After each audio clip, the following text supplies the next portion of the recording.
The AFC South is very much so up for grabs. Still in the 2025 season, all four teams are within 2 games of each other as it currently sits. And there are a lot of division games upcoming for our Indianapolis Colts as Jeff Saturday welcomes us for yet another home game. Despite the fact that we started last episode just 3-6 and are currently 4-7, we're not by a long shot out of the playoff race yet. We need a very strong finish to the season, and that starts with pretty much needing a win today against the Houston Texans. They are 6-5, we're 4-7, but if we come out with a victory today, we'll be just 1 game off of Houston, which puts us in a really, I wouldn't say nice spot. That might be going too far, but puts us in a hopeful spot still as the season continues to progress. So, with all that said and done, let's get into this game. We need a win against Houston. Can we get it done? Jonathan Taylor, he's been incredible when healthy so far for us this season, and he gets the offense going with 16 yards on his first 2 attempts. 3rd and 2 upcoming. And a little bit of a miscommunication on the read option leaves the Colts short. But on the very next play, 4th down, the offense stays on the field near midfield.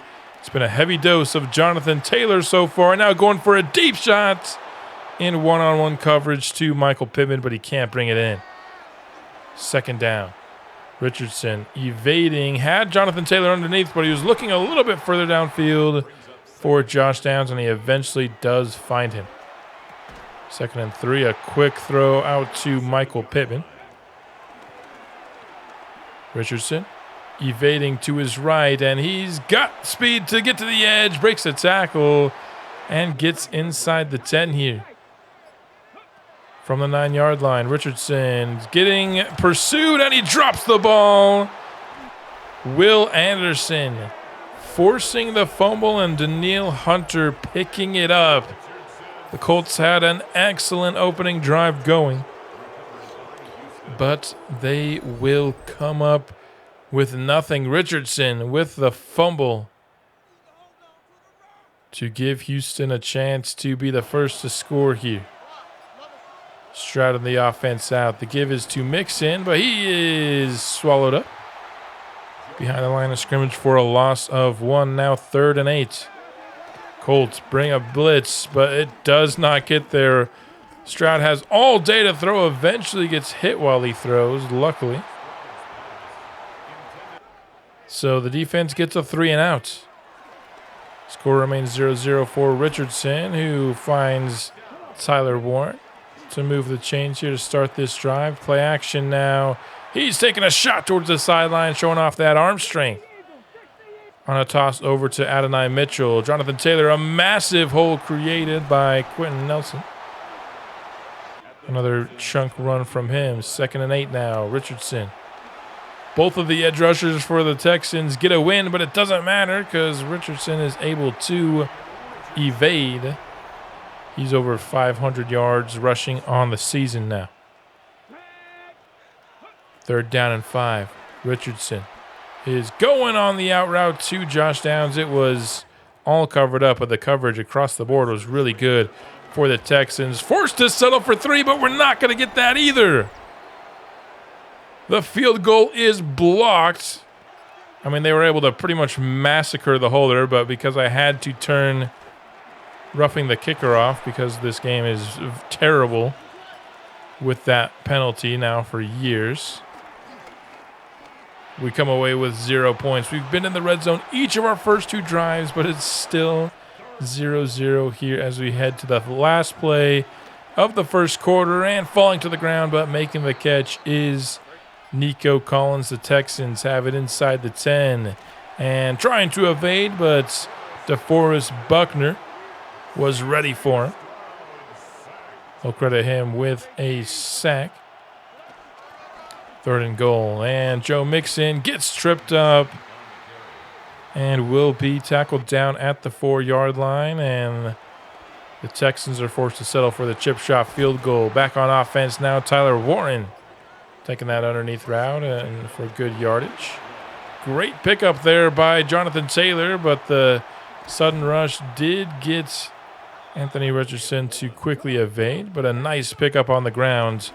We've been doing some nice things in the ground game to start this game. Both Jonathan Taylor and Richardson picking up some solid chunk gains. Taylor now gets a perfect block from Tyler Warren downfield. We've seen that a couple times this season where he's just taken an awesome angle to spring Jonathan Taylor into the end zone for the touchdown. The offense has been moving the ball great, but finally able to actually turn it into points for the first time in this ball game. Derek Stingley got there prior to the end zone, but you know he's not bringing down Jonathan Taylor without some forward momentum. Big tackle for loss there from JT Tuimoloau. Texans now facing another 3rd down, and DeForest Buckner gets a pass rush win, but just beating Kenny Moore is Tank Dell to move the sticks. Another 3rd down for Houston. And another conversion. This time it's Nico Collins on the catch over the middle. That puts C.J. Stroud over 100 yards today. Tank Dell gets the jet touch pass, but the Colts defense was ready. Empty formation on yet another 3rd down. Stroud this time going for it all downfield, and it is just broken up at the last second. Christian Kirk, the target on that one. New drive for the Colts, and down for a loss of 2 was Jonathan Taylor. Maybe could have been a keep from Anthony Richardson there. Did not like what he saw on his progression on 3rd down. The Colts are forced to punt for the first time in this game. Stroud into the flat. Breaking a tackle is Nico Collins and moving the sticks. Already to the Colts 23-yard line. C.J. Stroud is brought down by JT Tuimoloau, having himself a nice first half here for the Indy defense. 2nd and 14 following the 2-minute warning, and it's picked off. Jalen Carley's jumps the route. The Texans were in scoring range, but finally it's them turning the ball over. And on a 3rd and 6, Josh Downs wide open on the outbreaking route. But a tougher 3rd and 10 here has Richardson evading and finding Josh Downs again. What a throw on the run. I will say the one area where Richardson's accuracy is usually an issue is on the run, but it was not there. That was a dot, as was this next play to Michael Pittman, which will end the first half with a 14-3 lead for your Indianapolis Colts. I think our offense certainly was capable of scoring more than 14 points, but we just had too many mistakes. Bringing the blitz on 2nd and 6. A risky call from the defense, and unfortunately they will get burned by it, although Stroud was just able to get that one off. And on the next play, Kenny Moore jumps the curl routes and takes it all the way for 6. An opening drive pick 6 for the Colts. Makes up for those red zone drives that weren't scores last half with a pick 6 now. 21-3 maybe feels more like the accurate score here. Although 3 also kind of feels a little low for what the Texans have done moving the ball, to be fair. We've also done well once they've gotten into scoring position. 3rd and 3, the Texans trying to keep this game close. And what a catch by Joe Mixon, diving upfield, keeps the Texans moving. And then the slant to the big-bodied Nico Collins. Tough to stop on those routes. And the Texans do respond with a touchdown. The give to Jonathan Taylor. Another big hole opened up over the middle. Offensive line doing their job. 12 rushes for 93 yards already for JT. Going to go back to him here and get some more good blocking. Cuts upfield. Gets a key block from Michael Pittman. And that springs him for another monster gain. Inside the 10 to the 7. The burst from Taylor is just so much better than the other running backs we have on the roster, but it's DJ Giddens who's going to finish this drive up. That was a nice cut upfield. And the Colts get another touchdown on the board. Now 28-10 here. Been a lot of scoring after a relatively low-scoring first half for most of these Colts games. We've got a pretty high-octane third quarter to start. 3rd and inches. And despite doing everything I could to get that stop, the Texans moved the ball. I feel like the Commanders trying to stop the Eagles at the goal line not too long ago.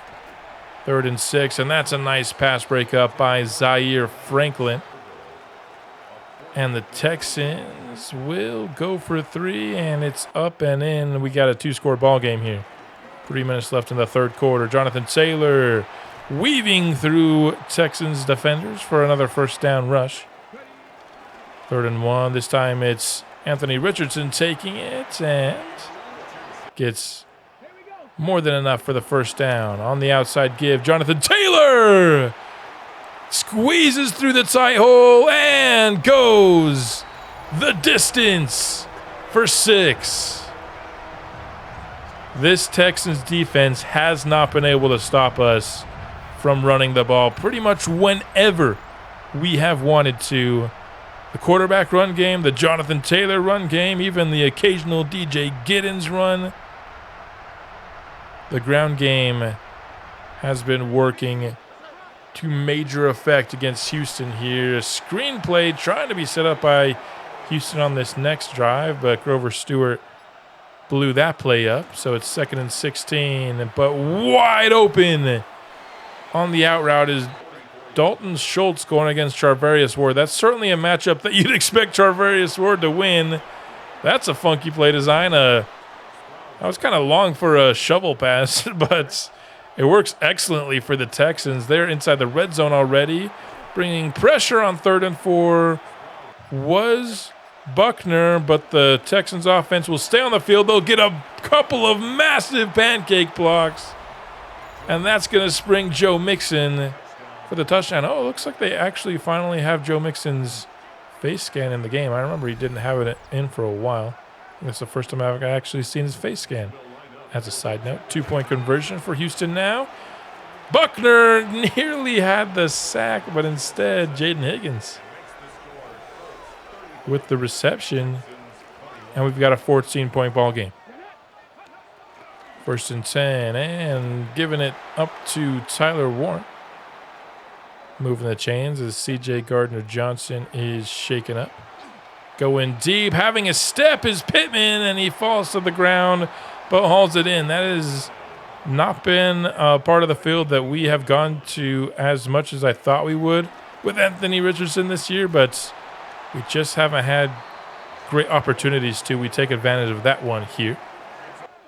Jonathan Taylor continues his strong performance. This time he is making good use of his blockers in for the touchdown there. Squeezing through the gap, getting vertical, and getting 6. Jonathan Taylor has had an extremely strong season, but this might be his best game. Yeah, I mean, just the amount of quality runs from him have been awesome. Another shovel pass here, but not giving him an inch there is Phillips. 3rd and 13 now. Stroud has a million years to throw and just picks up the yards he needs to gain. It puts him over 300 yards passing. So even though the scoring defense has felt better than most games, we're still allowing so many yards through the air here. That's a sack. 2nd of the game for the supposed run stuff specialist. showing some pass rush juice in this game. 2nd and 15. Stroud on the corner. That's just a great throw. And once again, it's Charvarius Ward getting beat. And the Texans eventually get it in for the touchdown. Jaden Higgins had the 2-point conversion earlier. Now with the score. So it's still a 2-possession ball game here, but even a decent drive from the Colts here should finish this one off. 74 yards on the ground today for Richardson. He's had some explosive runs. 3rd and 12. It's going to be to DJ Giddens. He's bouncing off people and picking up 10. The Indy offense a little aggressive here. Houston with no timeouts. This would end the game. 4th and 2. Jonathan Taylor comes back into the game to finish it off. And that is that, ladies and gentlemen. I mean, we had what was a low-scoring first half end up being a 42-28 game. Both offenses were moving the ball nicely in the second half, but ultimately the Colts offense was just too good. I got another Xbox achievement for winning this game because our defense actually forced some fumbles, and although we didn't recover them, we got some interceptions, all those nice things. But Jonathan Taylor really stole the show today. That Kenny Moore pick six was also beautiful. It was a 200-yard rushing performance from Jonathan Taylor. Another multi-touchdown day from him as well, which seems like he almost always gets multiple touchdowns. He's just so good in the red zone. And then he's also, of course, getting those explosive touchdowns as well. 2 touchdowns, 2 picks for C.J. Stroud in this game. Anthony Richardson, 1 touchdown, no picks. 245 and 3 touchdowns for Jonathan Taylor. We also got a 4th rushing touchdown with DJ Giddens. Pittman caught the lone passing touchdown, but Josh Downs led us in yards. In terms of sacks, 1.5 they're giving Grover Stewart. I definitely would have given him 2. I guess one of them was split with JT Tuimoloau. I don't know really why. But just a great all-around game. After this, we would secure Braden Smith. We'd up his offer by an extra $1 million, and that was enough to bring back the right tackle. Unfortunately, we would not go back-to-back against division rivals. The Jacksonville Jaguars took us out by just 3 points. Richardson was not at his best in this game. Under 200 yards on 30 attempts, 1 touchdown, 1 pick. We were not running the ball well at all, coming off 200 yards. Now to go under 40. Michael Pittman, 4 for 61. Alec Pierce, 4 for 49, led the way for us in terms of the receiving game. Defensively, we did get a couple sacks on the board.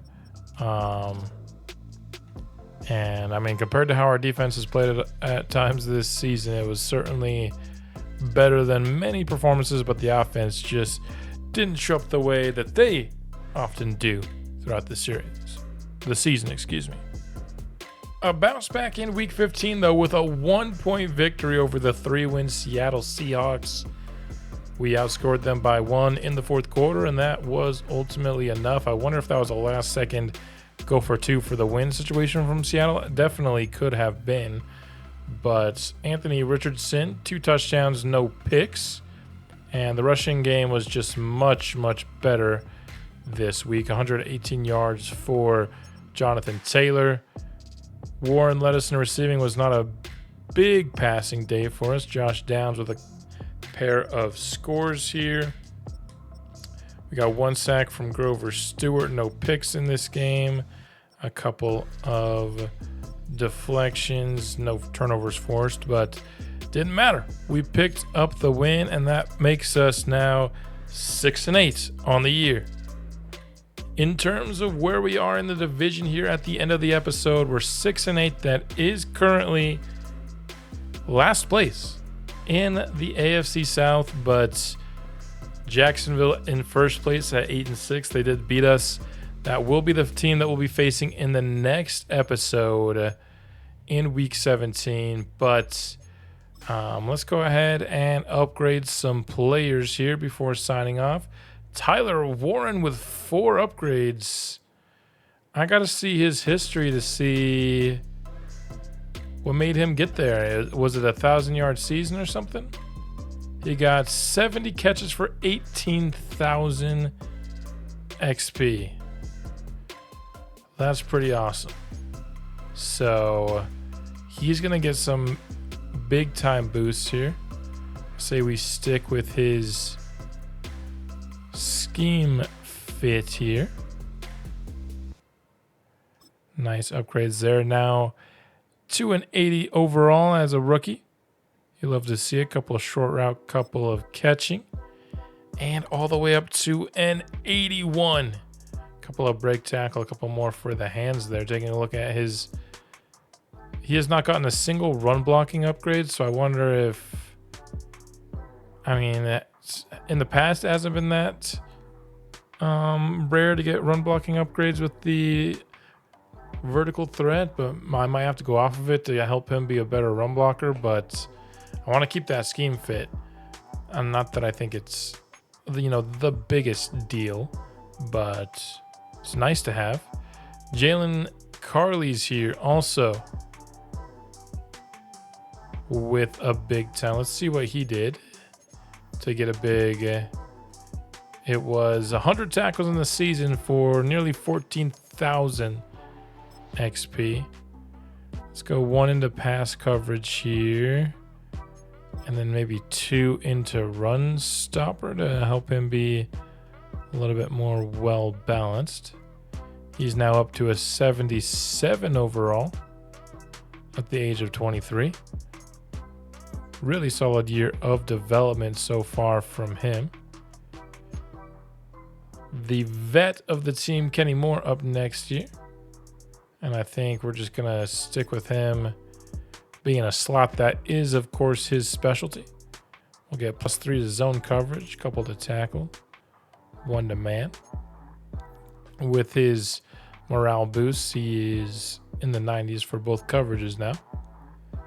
Nick Cross up next on the list. Let's get him to an 80 overall with a zone upgrade here, a couple of play recognition, and a couple to zone coverage. Anthony Richardson, what a year he is having. Not, the most yards ever, but touchdown interception ratio is nice. He's towards the top of the league in terms of rushing production. Get some accuracies and some throw under pressure there. His stuff is looking much improved, although he's getting big time morale boosts that make his ratings look better than they would be otherwise. Not that I'm complaining about morale boosts, just not ratings that are, of course, are going to stick permanently. Matt Goncalves here. We'll go with agile in the spirit of trying to make my offensive lineman well-rounded. And I think these last couple we will just let upgrade themselves. And that is going to finish off the episode. We are not yet out of the playoffs. It is a long shot for sure. We will have to go 3-0 in the next episode, including a victory over both the Jaguars and a second victory over the Texans to do it. We'll also require Tennessee not to go 3-0, but also Jackson. It's going to take a lot. That's really the morale, the bottom of the story here is it's going to take a lot, but we're not yet out of it. Whether or not we'll be a playoff team in year 1 will come down to next episode, which will be coming out soon. And I'll see you then. Go Colts.